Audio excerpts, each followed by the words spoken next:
जीवन में बहुत दुखी और परेशान है तो सुने महाभारत का ये संदेश।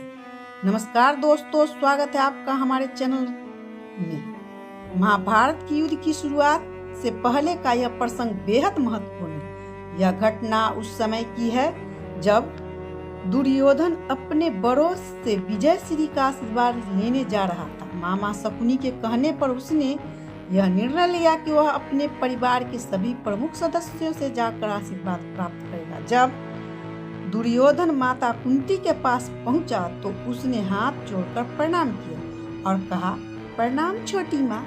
माता कुंती जो महाभारत के युद्ध और उसके प्रभावों पर विचार कर रही थी, जैसे यह परिचित आवाज सुनी उन्होंने दुर्योधन की ओर देखा और कहा, आयुष्मान भव पुत्र। यह सुनकर दुर्योधन थोड़ा अचंभित हुआ और बोला, छोटी माँ, मैं आपसे विजयश्री का आशीर्वाद लेने आया था। कुंती मुस्कुराई और बोली, पुत्र, क्या यह आशीर्वाद तुम्हें अपनी माता से ले ली क्या? दुर्योधन ने सिर हिलाते हुए कहा, नहीं छोटी माँ, वह यह आशीर्वाद मुझे देने से पहले हिचकिचाएंगे। कुंती ने आगे पूछा, तो क्या तुमने यह आशीर्वाद पितामह भीष्म से प्राप्त कर लिया क्या? दुर्योधन ने उत्तर दिया, पितामह तो मेरी सेना के प्रधान सेनापति हैं, मैं इसे ही उनका आशीर्वाद मानता हूँ। कुंती ने पुनः पूछा, और पुत्र आचार्य द्रोण और कुलगुरु कृपाचार्य से क्या तुम्हें यह आशीर्वाद प्राप्त हुआ? दुर्योधन ने उत्तर दिया, वे दोनों भी मेरे सेना के सेनापति है, इसीलिए मैं इन्हें उनका आशीर्वाद मान लेता हूँ। फिर कुंती ने एक और प्रश्न पूछा, क्या महामंत्री विदुर ने तुम्हें विजयश्री का आशीर्वाद दिया क्या? दुर्योधन थोड़ी झुंझलाहट में बोला, वे मुझे ये आशीर्वाद कभी नहीं देंगे छोटी माँ, क्योंकि वे मेरे विजय चाहते ही नहीं। वे हस्तिनापुर के प्रति निष्ठावान हैं, मेरे प्रति नहीं।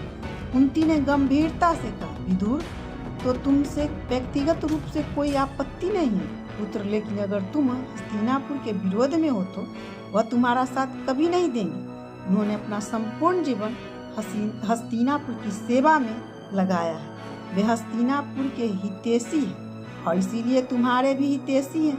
पुत्र, जब बड़े तुम्हारी भूल सुधारने के लिए टोकते हैं तो उनकी ओर से मन मैला नहीं करना चाहिए। दुर्योधन यह सुनकर खामोश हो गया। तब कुंती ने उससे उसकी चुप्पी का कारण पूछा और बोली, क्या मैं यह समझूं कि तुम हस्तिनापुर के विरोधी हो?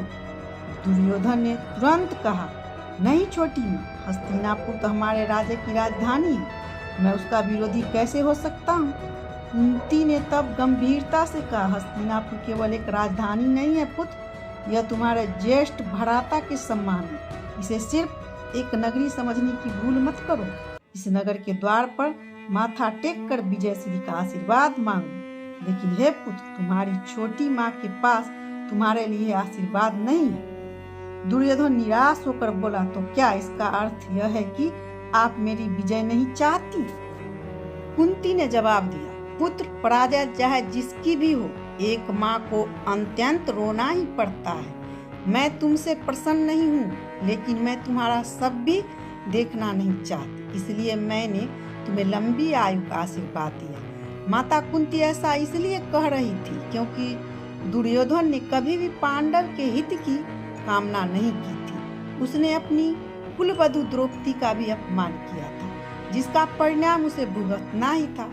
कुंती ने आगे कहा, यदि तुमने यह युद्ध करने की ठान ही ली है तो जाओ पुत्र, तुम्हारी छोटी माँ का आशीर्वाद तुम्हारे साथ है, लेकिन याद रखना, मैं इस बात की गवाही नहीं दे सकती कि मेरे इस आशीर्वाद का कवच तुम्हें अर्जुन के बाणों और भीम के गदा से बचा पाएगा या नहीं। यह सुनकर दुर्योधन के मन में एक हलचल मच गई। उसने एहसास होने लगा कि युद्ध में उसका भविष्य अनिश्चित है। मित्रों, यह छोटा सा प्रसंग हमें बड़ी सीख देता है। दुर्योधन महाभारत का सबसे अहंकारी व्यक्ति था, लेकिन फिर भी वह माता कुंती के पास आशीर्वाद लेने गया था।